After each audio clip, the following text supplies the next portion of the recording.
How we doing, guys? So, first off, let me just take a second to wish everybody happy Thanksgiving.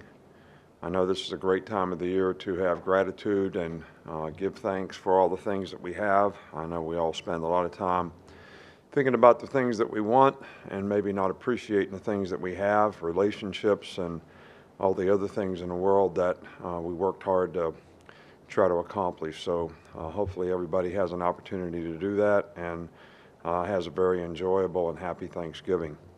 So this is a very special competitive situation. The Iron Bowl, Auburn's got a very good team. And I know in rivalry games, things are always going to be very, very competitive, and I don't think records or any of that stuff really matters when it comes to what happens in this game. So I think for our players, it's what do you choose to pay attention to? There's a lot of things out there that in rivalry games can get your attention, but we have a plan, and everybody's got to know the plan, whether it's offense, defense, special teams, or whatever.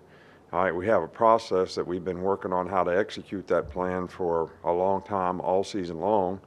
All right, so hopefully we want to focus on the process of what we got to do to execute it.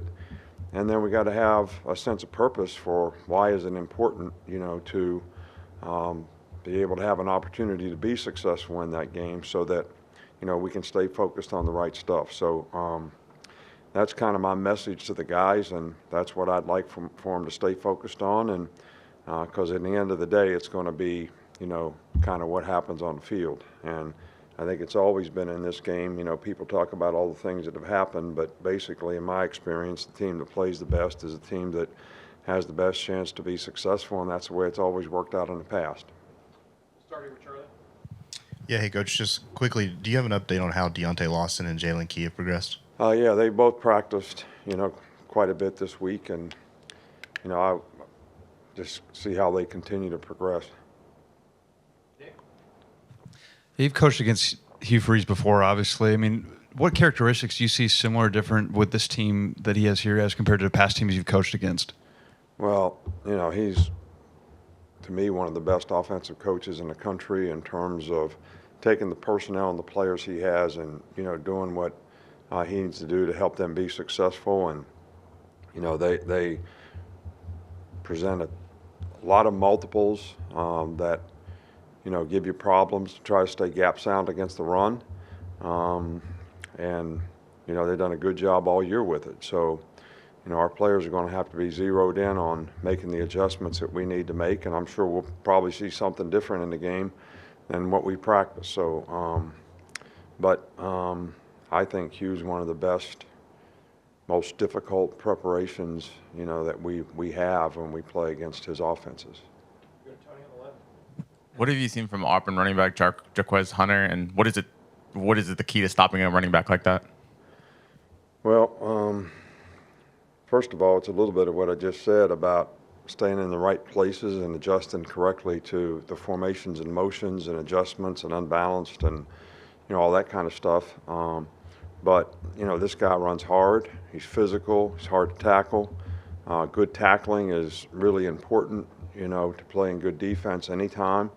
So being gap sound, everybody doing their job, playing discipline, responsibility football, and doing a good job of tackling, but getting more than one guy to the ball so we can clean up the tackles and not let this guy get yards after contact. Finish up here with Ryan. Coach, with Thanksgiving tomorrow, what is the logistical thing that you guys do? Is it like a 2-hour radius you let guys go? How does that work? And obviously you'll be eating Thanksgiving. What's the go-to meal for you? What do you go for? Well, if we move everything up an hour tomorrow so that the players that live in a 2-hour radius, will be done at 4:30-ish, and they got a chance to go home and have Thanksgiving with their family, take other players if they want. The coaches, including Ms. Terry and I, have players who don't have a place to go. We have them over to our house. So I think we have about 15 players to our house to join our family for Thanksgiving. And then, we come back.